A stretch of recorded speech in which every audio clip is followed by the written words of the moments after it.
¿Y qué son los intereses? Bueno, como les anticipara, son las necesidades, los deseos, las preocupaciones, los temores, las cosas que a uno le importan o que desea. Estos intereses subyacen en las posiciones de las personas. Las posiciones son lo tangible que dicen que quieren. ¿Qué significa que subyacen? Son los verdaderos motivos de fondo por los cuales la gente toma las actitudes que toma. En el caso del minero, su verdadero interés era no perder el día de trabajo y no tener que reponer las botas, que gastar de su sueldo para reponer las botas. También tenía el interés de sentir que se lo trataba con justicia, porque se sentía impotente frente a ese robo. ¿Cuál era el interés que subyacía supuestamente en el jefe de turno? Que la jornada de trabajo fuera normal y funcionara, que se respeten los reglamentos, en el fondo no tener problemas él en el desarrollo normal del trabajo en la jornada que estaba a su cargo. Eso es lo que hay en el fondo.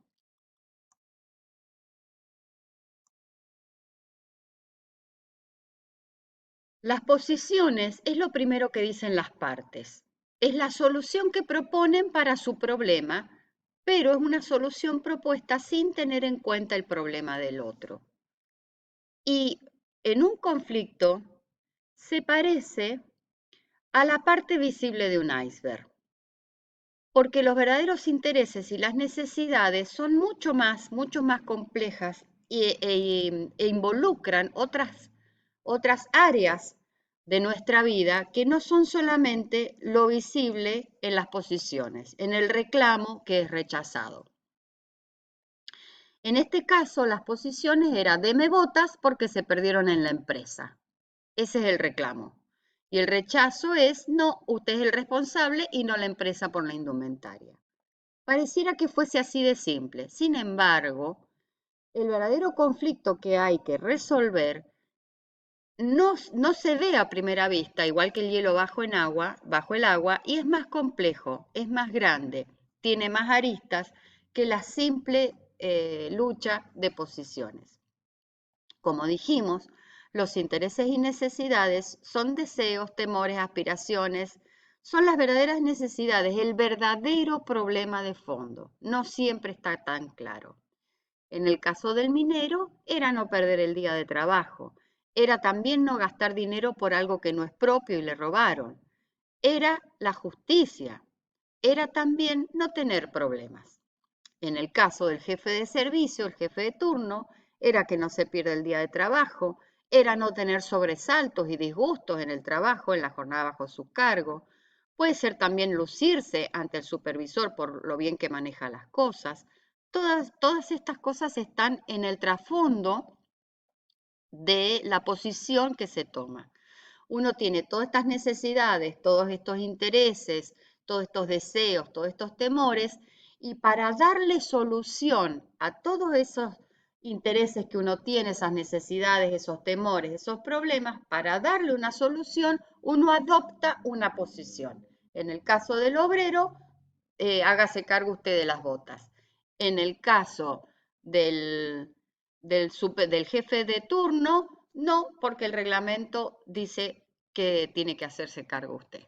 Entonces, la posición que adoptan es, en definitiva, la resolución desde el punto de vista particular a toda la serie de inquietudes, problemas, intereses, necesidades y verdaderos motivos que cada uno tiene.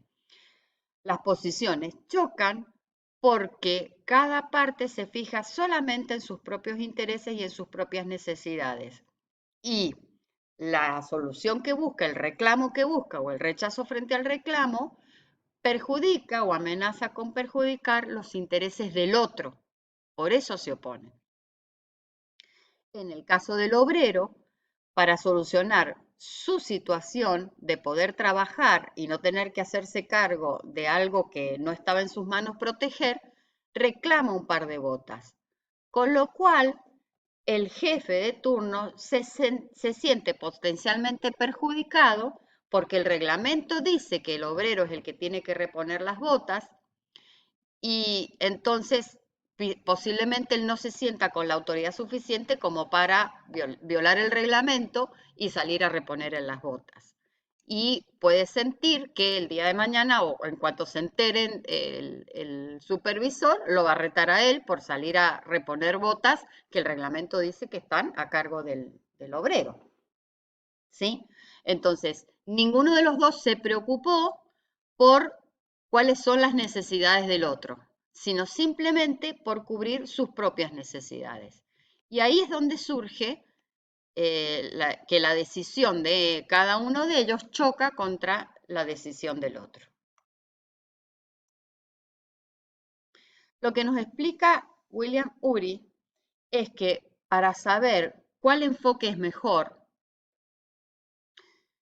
y como vimos después que el supervisor dijo que hubiese sido mejor reponer las botas porque entonces no salían todos perdiendo, no se perdía la jornada laboral, el obrero podía trabajar, podía cobrar su jornal, el jefe de turno podía tener un turno productivo, etcétera. Para saber a qué le llamamos mejor, William Ury nos invita a mirar 4 criterios para dirimir cuál es el mejor enfoque posible. Criterios es según qué. El mejor enfoque según qué. Según 4 criterios que William Ury nos invita a tener en cuenta. Los costos de transacción. Cuando tenemos una disputa, para poder resolverla, si estamos forcejeando o cada uno se mantiene en su posición, tenemos una inversión de tiempo que puede ser más o menos considerable. De repente todos ustedes deben haber escuchado que los juicios son interminablemente largos. A lo mejor recurrimos a un juicio y el juicio sabemos cuándo empieza, pero no cuándo termina. Los costos de transacción son todos estos costos que hay para dirimir una disputa. Perder mucho tiempo es un costo. Perder dinero, por ejemplo, pagando un abogado. Perder dinero en muchas formas, ¿no? No solamente pagando un abogado, a veces reuniendo pruebas y cosas por el estilo. El desgaste emocional, que es sostener un conflicto para tratar de ganarlo. El desgaste emocional es grande porque uno tiene miedo de perder, uno está nervioso, ansioso, angustiado. Todo eso es un costo. Los recursos consumidos, ¿sí? Recursos pueden ser muchas cosas. Las horas que estamos pensando en qué hacer es un recurso consumido. Las oportunidades perdidas, porque mientras estamos enfocados en el conflicto, se nos pasan oportunidades de hacer cosas productivas para las cuales no tenemos tiempo o no tenemos cabeza, porque estamos preocupados por el conflicto. Todo esto son costos de transacción. Entonces, un criterio para dirimir el mejor enfoque posible sería aquel que nos implique un menor costo de transacción, que se resuelva más rápido, que se resuelva más barato, que no nos provoque tanta angustia, que no nos haga perder oportunidades de generar otras cosas que las podríamos generar si nos estuviéramos llevando bien y no estuviésemos enfocados en esto. El segundo criterio para dirimir el mejor enfoque posible sería la satisfacción con los resultados. ¿Qué tan satisfechas se quedan las partes con cómo se resolvió el conflicto? Acá tenemos que tener en cuenta el interés de cada uno, el interés del minero, el interés del jefe de turno, de los dos, el interés de terceros, del supervisor, de la empresa, del resto de los compañeros, de todo el entorno, el sentimiento de justicia, es decir, si creemos que se resolvió como correspondía o no. Es decir, lo satisfecho que las partes y su entorno se sienta con los resultados, sería un criterio interesante para dirimir cuál es el mejor enfoque posible. ¿Qué tan satisfechos nos quedamos con los resultados de cómo se resolvió? ¿O qué tan satisfechos nos vamos a quedar todos si se resuelve de esta manera o de esta otra? Este es un criterio interesante. El tercer criterio para dirimir cuál sería el mejor enfoque posible para resolver un conflicto sería el efecto sobre la relación. Es decir, cómo quedaron las partes después de que el conflicto pasó y se resolvió como se resolvió. ¿Cómo queda la relación entre el minero y su jefe directo al que tiene que seguirle viendo la cara todos los días? ¿Cómo queda la relación entre todos los compañeros que adhirieron a la huelga si todos perdieron el jornal de trabajo? La relación a corto plazo y a largo plazo, ¿sí? Un criterio para saber cuál sería el mejor enfoque posible es uno también que se fije en cómo va a quedar la relación entre nosotros después de que esto se resuelva.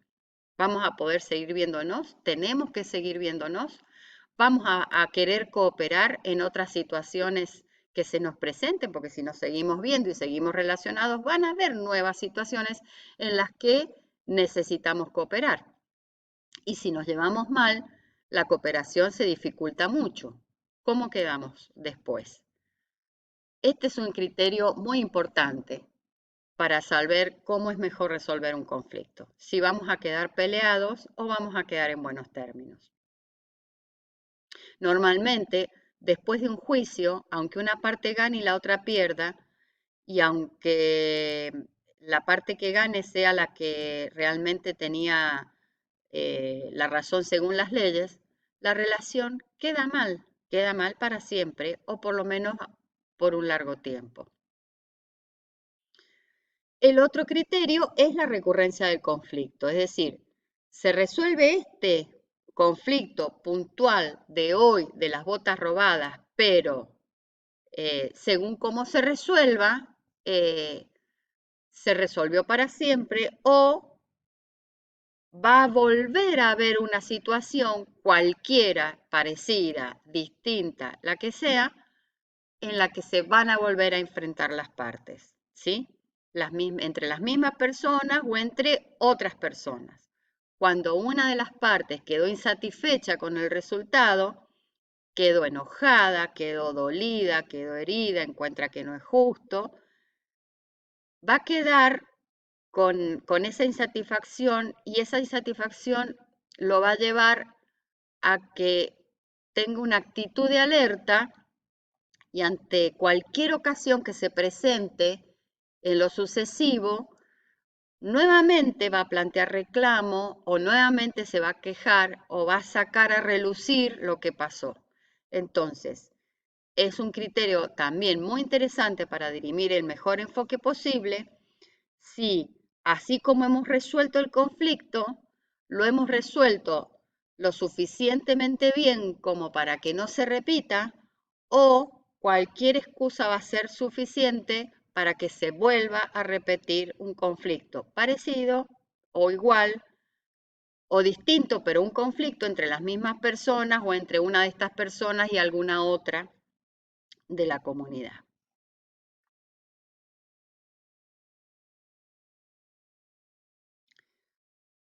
Lo que nos dice William Ury, que de acuerdo con los 4 criterios que hemos mencionado, lo ideal es, y lo más efectivo, que la mayor cantidad posible de conflictos se resuelvan pensando en los intereses de cada uno, en los deseos, en los temores, en lo que realmente motiva a cada una de las partes, pero pensando en los intereses de los dos al mismo tiempo y transformar esa contienda, esa oposición, en un problema compartido que ambos deben resolver. Esta es la única forma en que ambas partes salgan razonablemente conformes y en que ambos sientan que